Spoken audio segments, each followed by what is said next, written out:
Bom, pessoal, voltando aqui para a nossa segunda parte da revisão, agora a gente vai finalizar os conteúdos sobre o continente americano. No vídeo passado a gente viu como que é dividido, né, a América, como pode ser dividida, mas agora a gente vai ver o que que os países do continente americano têm em comum e de diferente, porque isso também nos ajuda a entender um pouco essa regionalização. E aí, para isso, agora a gente vai ver algumas questões de ordem social, política e econômica, certo? Bom, como eu estava falando para vocês, essa regionalização cultural da América, ela tem muito a ver com esse passado colonial. E isso acabou influenciando nos modelos de governo que a gente tem no continente americano. Então, por exemplo, se a gente for falar de presidencialismo, monarquia e etc., a gente vai ver que não há um consenso em todas as formas, modelos de governos que a gente tem no continente americano. Então, há repúblicas presidencialistas, né? A maioria dos países do continente americano são repúblicas presidencialistas, mas há alguns estados ainda que foram colônias, ou britânicas ou holandesas, que têm um sistema de monarquia constitucional, né? Então, a gente tem diferenças aí também, né? Depois eu vou voltar aqui, até para a gente falar da questão do IDH, mas eu quero mostrar isso para vocês através desse mapa mental aqui, que talvez eu já até tenha mostrado. Mas se a gente for olhar essa diferença na América anglo-saxônica, por exemplo, isso é muito nítido. No geral, a gente pode dizer que os Estados Unidos e o Canadá, que são os dois únicos países que fazem parte da América anglo-saxônica, eles são muito parecidos, mas a questão política já é um pouco diferente. Essa é uma das diferenças, inclusive, que a gente tem, né? O Canadá é uma monarquia constitucional parlamentarista, tá? O monarca do Canadá e o que é simbólico é o filho da Rainha Elizabeth, né? Aqui eu preciso atualizar. A gente tem um governador geral, no caso, uma governadora, e um chefe de governo, que é o primeiro-ministro, que é o Justin Trudeau. Então, o Canadá, a estrutura política do Canadá está toda organizada nessa questão da monarquia constitucional. Embora seja um país independente, tá? O monarca, ele é simbólico. Quem de fato, digamos assim, governa o Canadá é mesmo o primeiro-ministro, ele que chefia. Os Estados Unidos já é diferente, é uma república presidencialista, assim como aqui no Brasil. O atual presidente dos Estados Unidos é o Joe Biden, a vice é a Kamala Harris, né? E eles estão terminando o mandato esse ano. Ano que vem volta o Trump, que foi reeleito agora nesse na eleição que teve agora no final do ano por lá, né? E só a única diferença entre os Estados Unidos e o Brasil, né, é que lá as eleições são indiretas. Então você vota lá nos, se eu não me engano, é delegados. Agora eu me esqueci o nome da denominação. E aí os delegados, você vota no delegado que você sabe que vai votar no candidato que você quer. E aí depois eles decidem. E a gente tem semelhanças também, né? Entre o Canadá e os Estados Unidos. A gente pode falar da questão da extensão territorial, porque são países grandes, como a gente estava falando. O idioma oficial, que é o inglês, embora no Canadá também tenha o francês.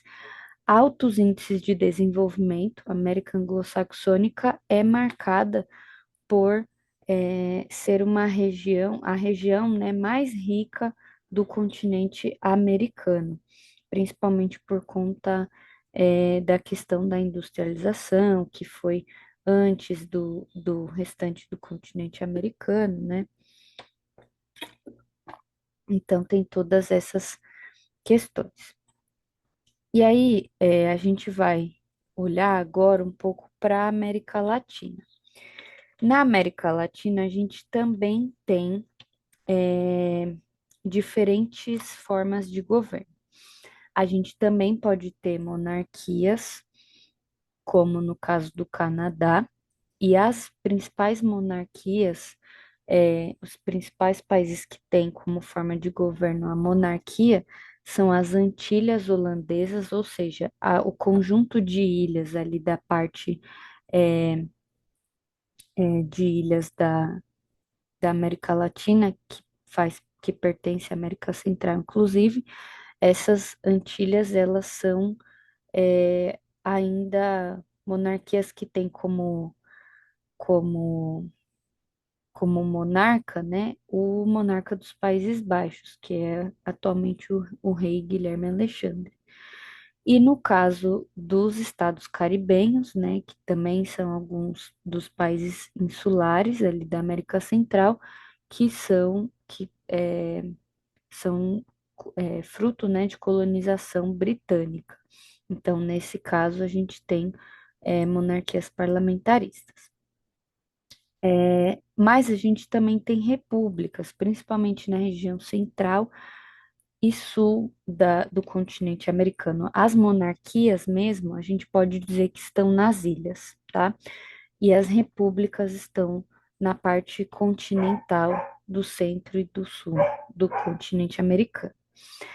A gente tem coisas em comum e diferenças, assim, entre essas nações, né? A principal diferença, eu já expliquei, é a questão dos governos.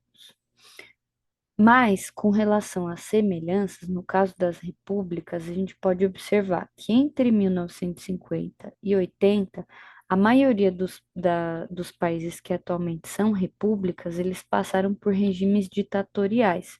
O Brasil mesmo foi um desses casos. O Brasil, a Argentina, o Chile passaram por duras ditaduras, tá? Com o fim dessas ditaduras, vieram processos de redemocratização. E esses processos de redemocratização, eles trouxeram de volta, ou pela primeira vez, eleições diretas e regulares, ou seja, a cada 4 em 4 anos, ou 5 em 5 anos tem eleição, novas constituições, então constituições que respeitassem inclusive os direitos dos cidadãos desses países, a independência entre os três poderes, isso principalmente no Brasil, porque durante ditaduras é muito difícil que o legislativo, o executivo, fiquem separados. É mais comum que nas ditaduras haja uma centralização de poder. E com o processo de redemocratização, houve independência de poderes. E a livre imprensa, né, que durante a ditadura muitos países fizeram uma verdadeira caça às bruxas à imprensa. Outra questão em comum entre essas repúblicas é o otimismo latino-americano, porque nos últimos anos do século agora, né, do século XXI, principalmente na década de 2010 para frente, a gente pode observar que houve um grande crescimento dos países latinos no geral. Isso tem a ver com a entrada de capital externo, o controle da inflação, porque na época, principalmente da ditadura, a inflação era muito alta, e também tinha uma instabilidade econômica muito grande.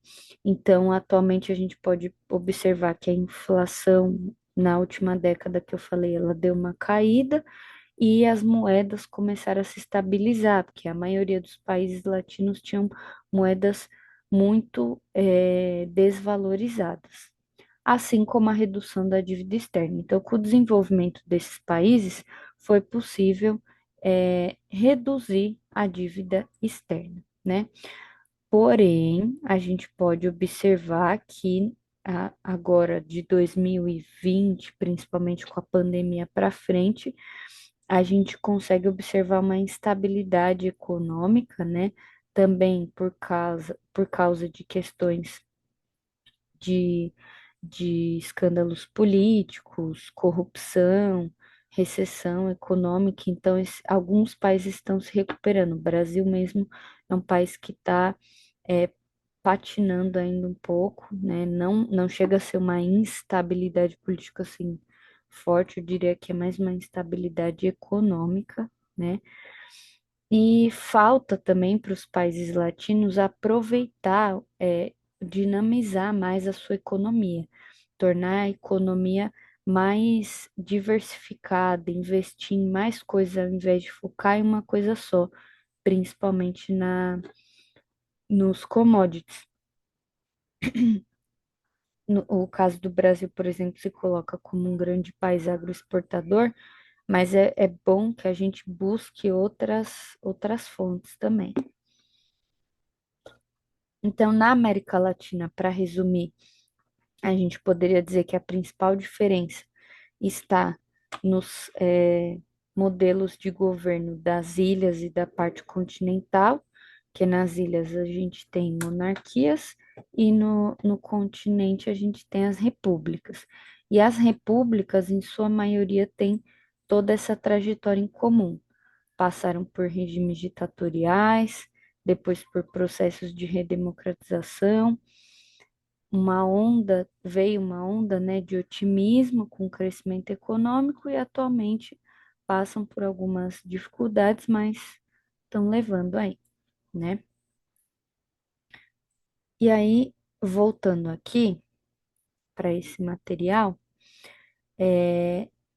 se a gente for colocar tudo isso que a gente observou na análise do IDH, a gente vai ver que há uma, alguns padrões, né? Aqui estão todos os países do continente americano nessa tabela, também tem na apostila de vocês. Vocês podem ver que 7 países estão entre IDH muito alto, né?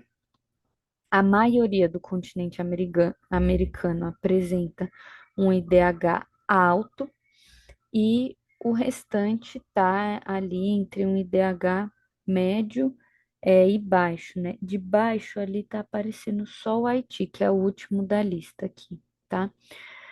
Alguns caíram de posição, outros subiram. A Venezuela, por exemplo, é, tem tendências de cair aí, né?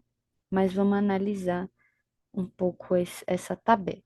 Então, como eu já expliquei, o Canadá e os Estados Unidos apresentam os melhores índices e, portanto, se inserem na categoria de muito alto IDH, né? São países aí que se destacam.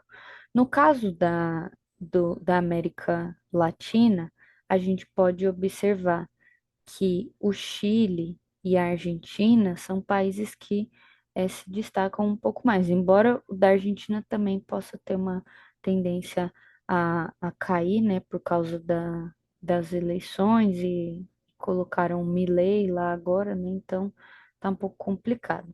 Mas a estabilidade econômica e política do Chile coloca esse país no terceiro IDH do continente, né? Como é um país que tem sido polo de investimentos, tem recebido muitos investimentos, ele entra aí como IDH muito alto.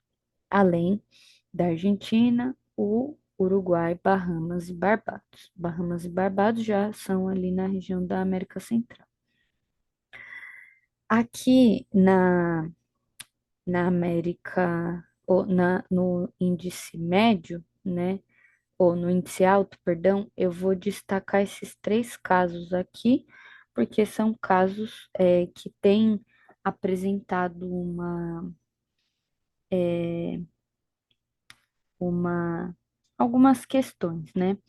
No caso da Venezuela, há uma tendência de que esse IDH vá caindo por conta do regime ditatorial que tem ali, né, que tem reduzido em muito a qualidade de vida da população venezuelana, fazendo com que muitas pessoas migrem de lá para o Brasil, inclusive, né? Então, é um IDH alto, porém, a situação na Venezuela é bem complicada e tende a fazer com que ela vá caindo no ranking. No caso do do Equador aqui, o Equador, coloquei a Bolívia também aqui, porque é um outro país que acaba se destacando, e o Paraguai são países que eles já são contrário da Venezuela, são países que têm conseguido crescer. A Bolívia, principalmente, porque também foi um país que foi atingido aí por certas instabilidades políticas e econômicas, mas tem considerado, tem conseguido, né, se recuperar. É mesmo sentido de crescimento para o Equador e para o Paraguai, né? Já no caso do Brasil, é um país assim que a gente não consegue, a gente não pode dizer que o Brasil vai cair, nem que ele vai subir. Ele vai ficar mais ou menos na mesma posição, ele vai se estagnar. Já tem mostrado certa estagnação no crescimento, do desenvolvimento econômico, né? E isso vai permanecer aí para os próximos anos, provavelmente, porque no Brasil a gente também tem esse cenário político que agora está bem dividido, né? E agora está caminhando mais para. Durante um tempo a gente pode observar que a esquerda conseguiu certo espaço, depois a direita conseguiu maior espaço, e as pessoas estão ficando cansadas dessa polarização e estão abrindo mais espaço agora para o centro, né? Como falam no centrão, como usam é o termo que as análises políticas usam. E é por conta desse vai e vem, o Brasil tende a ficar mais ou menos no mesmo patamar de desenvolvimento, tá? E aí uma última coisa que eu queria só reforçar, né, que então a gente tem contrastes, né, dá para ver claramente esses contrastes, né? E aqui a gente tem um pouco um resumo lá do que eu mostrei para vocês no mapa. Então, América Anglo-Saxônica são países desenvolvidos e modernizados, centros econômicos que têm importância mundial, são países que são marcados por autonomia política, altos níveis de renda e de estabilidade política, embora essa estabilidade nos Estados Unidos tenha sido ameaçada, porque essa transição, né, Trump, Biden, Trump, de novo, ela está principalmente trazendo uma discussão sobre democracia nos Estados Unidos, né? E na América Latina são, em geral, países que têm um desenvolvimento e uma industrialização recente.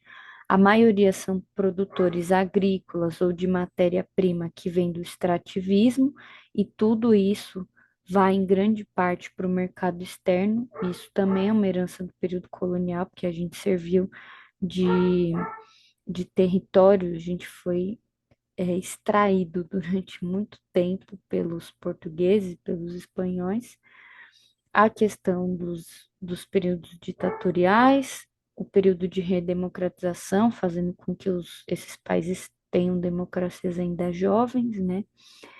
E alguma instabilidade política aí nos últimos anos, tá? Então, com relação a essas questões políticas, sociais, econômicas, é isso. Vou terminar agora essa parte da revisão falando da questão racial. Porque também, na verdade, a questão racial a gente pode dizer que ela é comum a todo o continente americano. Aí a gente não teria como dividir o continente em regiões, porque tanto nos Estados Unidos, como no Canadá, no Brasil em outros países, na América Central, da América do Sul, todos os países têm presença de povos indígenas, têm presença de povos negros que vieram, foram trazidos da África. Então, essa questão racial ela é comum a todo o continente americano, tá? Ela forma, inclusive, uma população que a gente pode dizer que é afro-americana, tá? E aí, embora em muitos países os afrodescendentes e os indígenas sejam maioria, eles ainda encontram problemas com relação à sua sobrevivência, ao seu desenvolvimento, são as populações que estão mais à margem da sociedade nesse sentido de desenvolvimento. E além disso, se agrava porque a gente tem a questão do racismo, preconceito e a discriminação, né? Isso muito relacionado principalmente à escravidão. E a gente pode perceber que dois países onde isso é muito forte são nos Estados Unidos e no Brasil. Países em que a escravidão trouxe uma, uma marca muito profunda, né? Deixou uma marca muito profunda. Então, há uma série de movimentos sociais de afrodescendentes que busca mudar a situação, é, essa situação de discriminação e de marginalização, em busca de maior igualdade.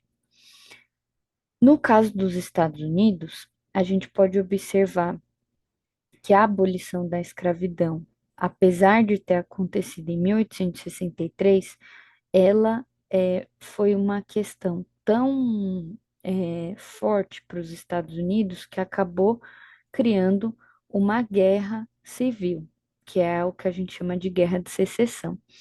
Essa guerra de secessão fez com que houvesse conflitos entre dois grupos de estados, né? Então, os estados da porção sul dos Estados Unidos, que eram estados considerados escravistas, muito fortemente baseados em uma economia agrária, eles não queriam é, a escravidão, né? Perdão, eles não queriam a abolição da escravidão. Foram estados que é, foram fortemente contra a abolição da escravidão, justamente porque não queriam liberar das fazendas os escravos negros para colocar pessoas brancas trabalhando, né? Já os estados do norte, eles tinham já, como já tinham uma economia mais voltada para a indústria, né? Foram estados que se industrializaram fortemente quando a industrialização chega nos Estados Unidos, eles passaram a defender a abolição da escravidão. Então, são estados anti-escravistas. Então, essa, mesmo com a abolição da escravidão, as leis, a escravidão acabou, mas a discriminação não. Durante muito tempo, os Estados Unidos ele foi dividido entre brancos e negros. Havia espaços que negros que negros podiam ou não ocupar. Então, tanto no ônibus, como escola, como até banheiro, tinha diferenciação, para brancos e negros. E então a gente pode observar que acabou a escravidão, mas veio uma série de leis que discriminavam os espaços, né, e até mesmo as oportunidades nos Estados Unidos. O fim dessas leis só ocorreu de fato em 1964, quando foi criada a Lei dos Direitos Civis, que garantia que todos negros, brancos, qualquer que fosse a origem, tivessem os seus direitos garantidos, né? E aí as leis discriminatórias, né, de segregação racial foram abolidas. No Brasil, a gente não teve é, uma, uma questão assim, de leis discriminatórias, né? Mas o racismo no Brasil é uma coisa estrutural. Então, no Brasil não precisou de leis para determinar onde negros podem ou não estar. Isso é uma coisa muito enraizada na nossa sociedade, infelizmente. Mas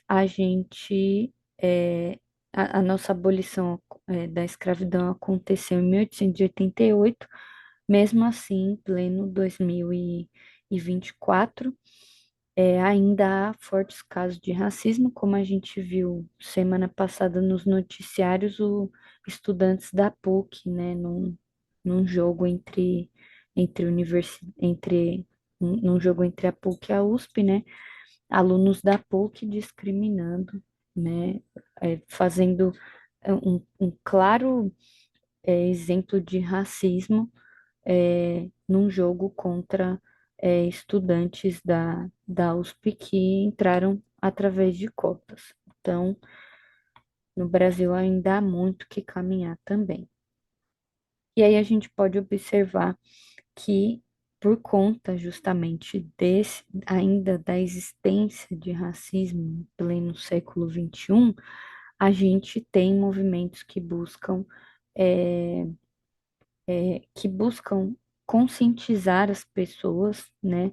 E continuam lutando pela igualdade, porque a igualdade ela ainda não existe por completo, né? E aí é o exemplo do Black Lives Matter, tá? Bom, gente, então com relação a todo esse panorama aí do continente americano é isso. Acho que o vídeo vai ficar um pouco longo, mas abarcou tudo, né? E aí daqui a pouco a gente volta para falar sobre o continente africano.